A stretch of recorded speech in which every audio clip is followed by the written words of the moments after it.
Police arrest another demonic young man who murdered 4 acquaintances. More after this. Hello everyone and welcome back to AFG's Point of View, where I give you my analysis of the most popular topics in the world today. In today's video, we got a young man who just basically murdered 4 of his friends. Before I dive into the details of the video, if you're new here, welcome. Welcome to AFG's Point of View. Do me a favor, hit that subscribe button, hit that like button as well. It'll bring more prospective people over, similar to yourself. On my normal subscribers, thanks for coming back. I'm diving in. The whole world is talking about cruelty and violence in the U.S. after the horrific school shooting in Uvalde, Texas. We lost more than 20 innocent beings in that incident, and it is feared that copycats of that heartless murder will appear. Now another grisly case comes to light. A 21-year-old named Carlos Ulises Díaz, who was arrested last weekend and accused of having murdered 4 people. These crimes took place at different times on different days. The attacks did not happen randomly, but were duly planned, according to officials. El Paso, Colorado authorities say that Carlos Ulises Díaz left his home not to study nor to work, as would be expected of a young man in his age group, but to wander around the city in search of his enemies, people he knew well and who he felt owed him something, for which he had to pay with their lives. The first one he found was 22-year-old Anthony Moore. Without saying a word, he killed him at close range, leaving him lying there in the middle of the street. Then he returned home calmly, as if nothing happened. But his appetite for blood and revenge did not end with that murder, and the next day he was back on the streets. Chronicles filed under Chronicles that capture Hispanics possess. On that occasion, Ulises ran to his Manuel Zagarelli and Veto Fennell Vigil.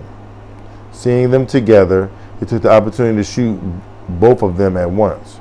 Without giving them a chance to defend themselves, the pair of friends were preparing to celebrate Veto's 23rd birthday when they were shot and killed. After committing the double murder, Ulises fled again and went on as if nothing had happened.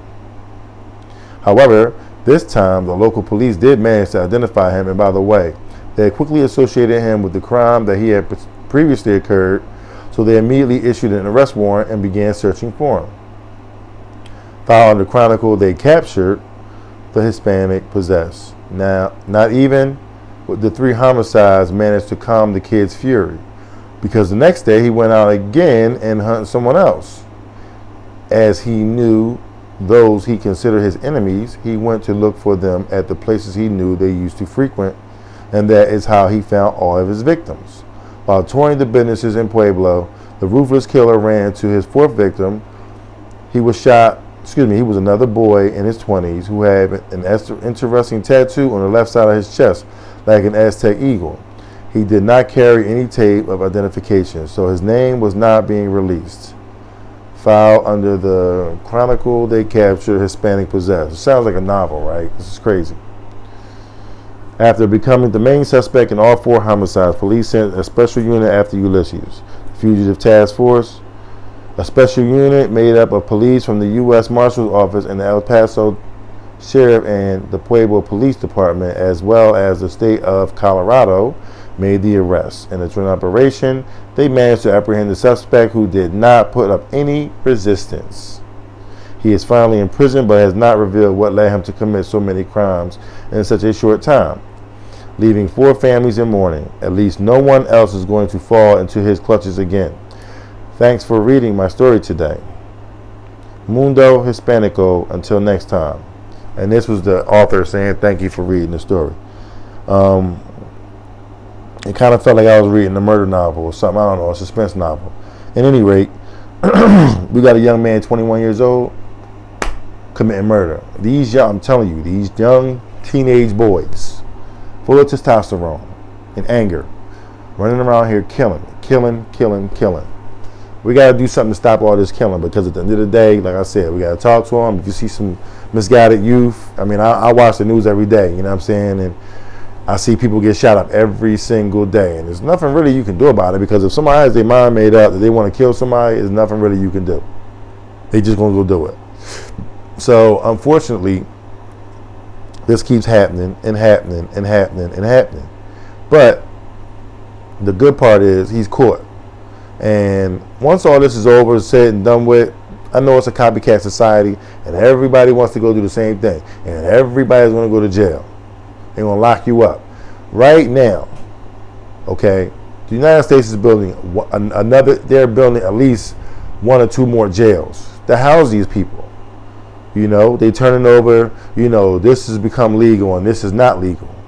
So whatever this is legal, okay, we're going to, you know, let you out, you know, maybe expunging your record, you know what I'm saying, if it was something nonviolent, you know what I'm saying, something like a marijuana charge or something like that, and get you out of here. We're going to make room for all the killers and the murderers, you know what I'm saying, because that's what people are doing these days. It seems like it's a fad. They just keep murdering and killing and murdering. You don't follow that fad. You don't go out there and you do the same thing, okay? Because that ain't going to do nothing but like get you locked up, throw your life away, and then what? Then what you going to do? You know what I'm saying? These kids is running wild, they running crazy. It seems like every single week. You know what I mean? These kids is just going crazy. But I specifically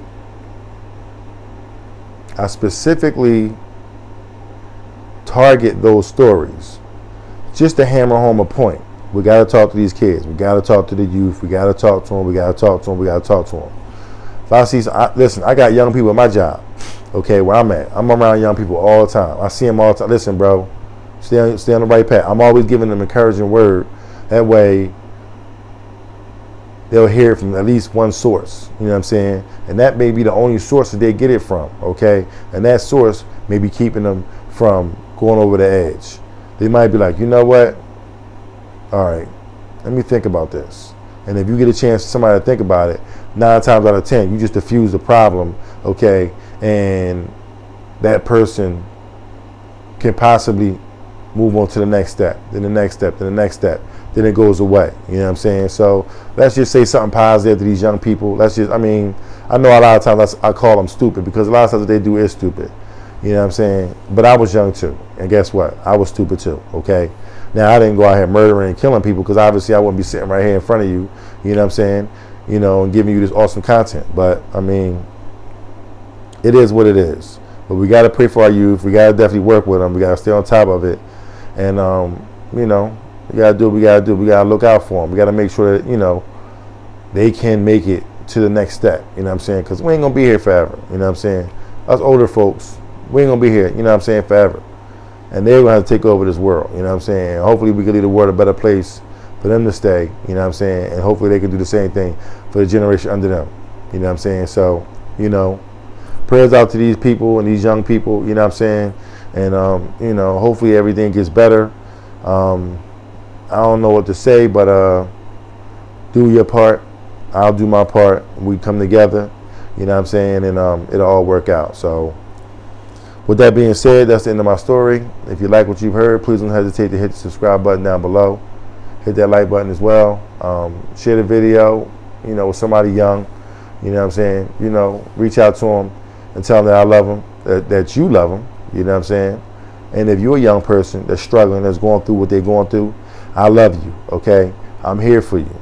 You going through some things, you got some things on your mind, hit me in the comments. You know what I'm saying? You talk to me, I'll talk back. We link up together, you know what I'm saying, and hopefully, you know, I can help you out, you know what I'm saying, and put you in the right direction, and everything is cool, you know what I'm saying. So, if you're struggling, you need some help, AG's POV is always here to help. So, you know what I'm saying. I love every single one of y'all. Please be extra careful. Go visit my Instagram, my TikTok, and I will see you on the next episode. I love every single one of y'all. Peace.